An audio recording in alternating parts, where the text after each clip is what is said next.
beating, hellacious beating.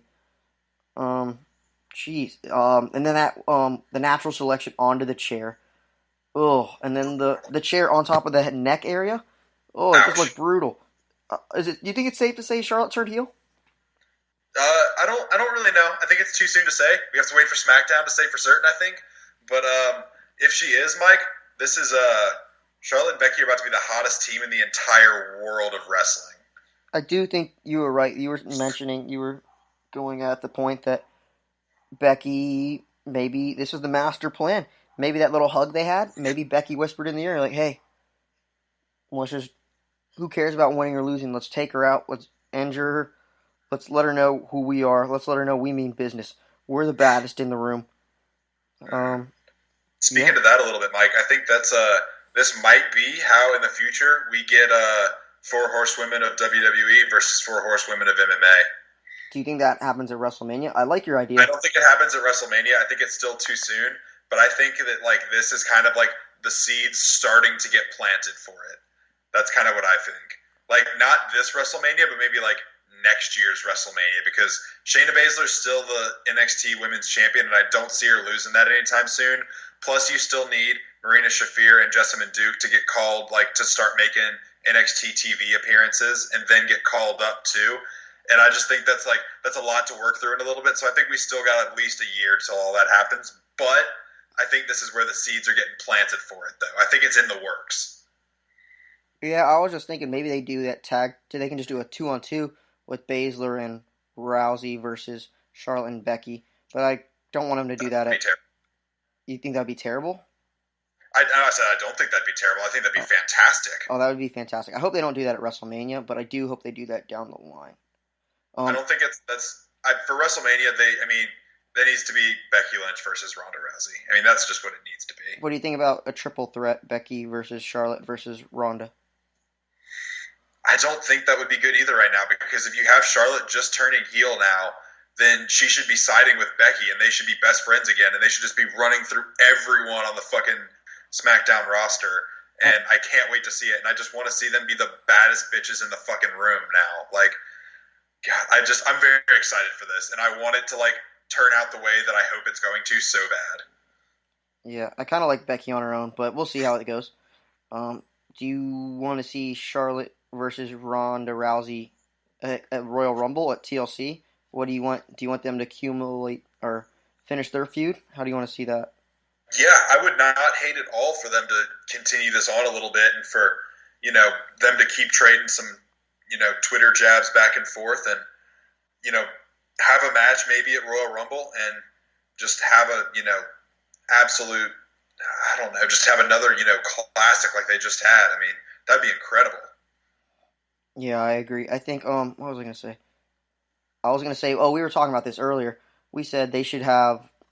I want. Well, this is what I want. I want Nia to take the title off of Ronda, so we don't have to worry about the Raw title anymore. And then we just have Ronda focus on Charlotte and Becky, and then Charlotte versus Ronda Royal Rumble, Nia versus Becky TLC, and then Becky and Charlotte like cost her the title, and then we get Becky versus Ronda WrestleMania, hopefully. I like that. That'd be awesome. I just don't know what they would do with Becky's title. I guess maybe she just defends it in the meantime She during the just Charlotte defends it. Yeah, during the Charlotte time.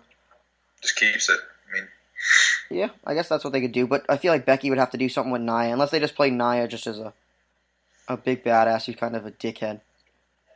I think that's kind of what they're trying to go for, to be honest That's with you. fine. I don't mind if she doesn't have to get involved with Becky Lynch at all. I don't really care about that. No, I don't either. All All right. right, you got anything else about this? I believe that's it.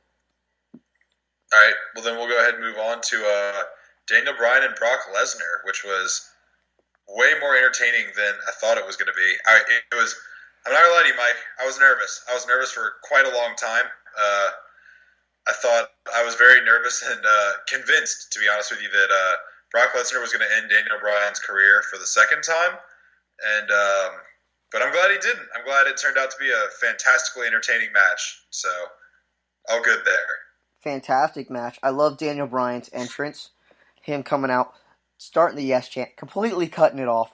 Then he does his I guess it was kind of like like an amateur wrestling kind of like warm up where he's just kind of sliding the knees down the ramp, getting his walk in, getting his stance going, and then he's just calling it taunting Brock Lesnar up and down, jogging around the ring. I loved it. He looked crazy as a heel. I'm really excited to watch his Daniel Bryan's heel run. Do you want to say anything about the heel run before I get into the match? It's gonna be really exciting if he keeps doing. I mean, if he keeps this up, then it's gonna be exciting. That's for sure. Oh yeah, it's gonna be exciting. I really want to see where it goes. The match, yeah, those suplexes looked brutal. Bryan sold him like crazy. It looked like he just got hit by Brock Lesnar. For no better word, I mean Brock Lesnar's probably the hardest guy you're gonna get hit by. So he got destroyed. He sold it, and then the comeback, which was awesome. He had you on the edge of the seat.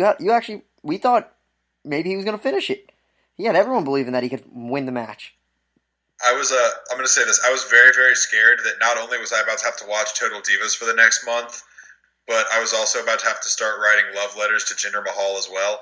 And that prospect kind of scared me. And I'm very glad that Brock Lesnar pulled it out because I don't know that I would have had it in me to do all of that, but I'm happy that it happened the way that it did. So it was awesome. I love that match. That was one of the best Brock Lesnar matches I've seen in a very, very long time. People forget how good at selling Brock Lesnar is. Daniel Bryan brought it out of him.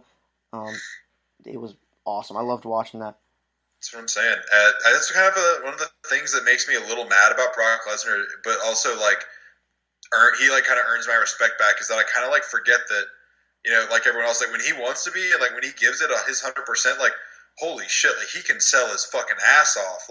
He had me believing those fucking knees, those flying knees from Daniel Bryan would knock a regular person out. I mean, good God. He had me believing that he was actually about to pass out from that yes lock. I mean, good grief. He really sold, and I mean, you gotta love it, but at the same time, it kind of makes you mad that he didn't do it earlier, I don't know, that he doesn't do it all the time. But anyway, I guess we gotta be happy with what we could get.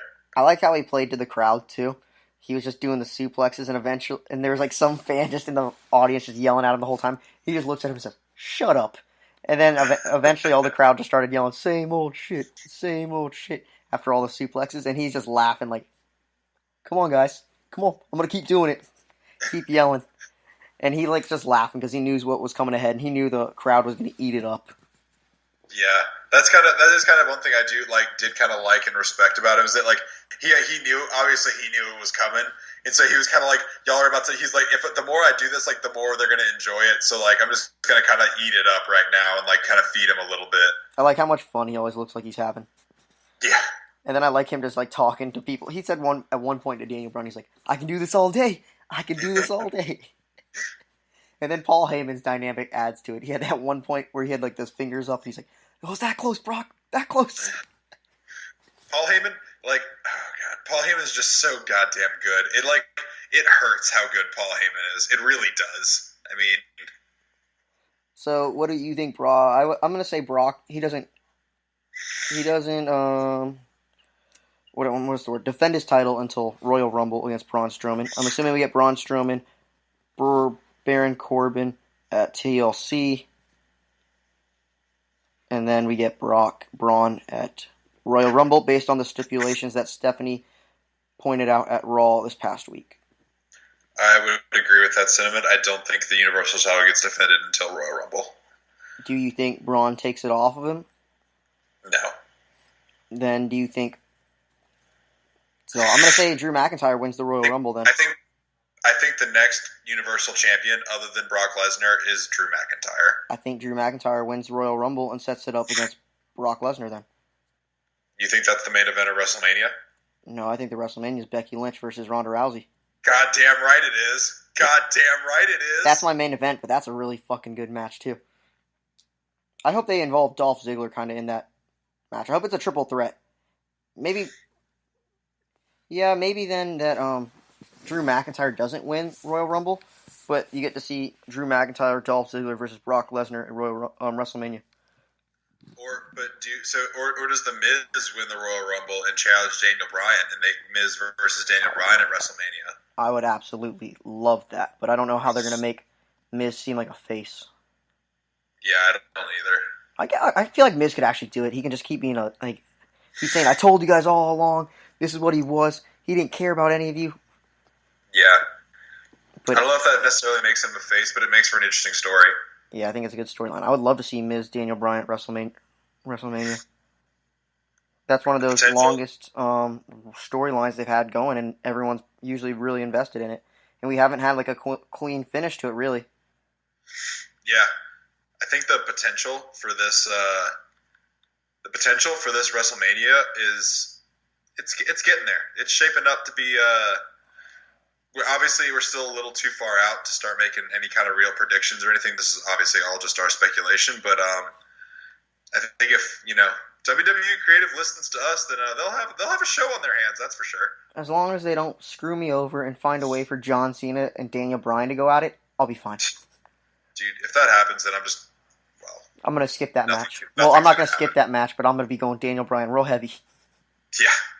I don't know where Seth Rollins and Dean Ambrose fit in that equation at not Royal Rumble. I keep trying to say Royal Rumble, WrestleMania, but there's plenty of time for that, and we'll get there. I say we wait for a little bit longer to start making some real predictions about that because we still got a lot that has to happen before we even enter WrestleMania season. Royal Rumble, that's the start of WrestleMania season. We're almost there. Rumble, baby. January, end of January. My favorite match is the Royal Rumble match. Oh my God, it's the best. It's the best. I can't wait to do our Royal Rumble preview show because I feel like that's going to be a good one. We'll have some good picks about who we think surprise entrants are going to be, and I like that. This is going to be good. All right, I think that does it for the recap of Survivor Series. You got anything to add? No, Mike, it was a good show. I liked it. It was fun. It was a good card too. I liked it. It was a once in a lifetime. I mean, once in a year. You can't do this all the time. You only get one Survivor Series a year. It's only one time. Me and Walt going head to head for brand supremacy. You don't get this every time, Mike. It's not every day you get to ditch your normal ring gear and just wear a brand T-shirt. It's not every day. Not every day. Once a year. Brand supremacy. Fun show. Let us know what you guys thought. Tweet at us. Do all that stuff. We're on Twitter at TablesTLP. You can find this podcast anywhere. iHeartRadio, SoundCloud, Spotify, Apple Podcasts. Anywhere you got to look. YouTube. We have it everywhere. Go look for it. We got a lot of fun stuff coming out. Keep following us on Twitter. Walk's going to have to be live tweeting Total Bella / Total Divas for the next month because he lost the prediction for NXT War Games. I'm going to be sending Jinder Mahal a love letter on our Twitter page every day for the week. So you're really going to want to watch that. Those are going to be funny. And I think that's it. That's all. All right. Top guys out. Top bitches out. Top bitches out.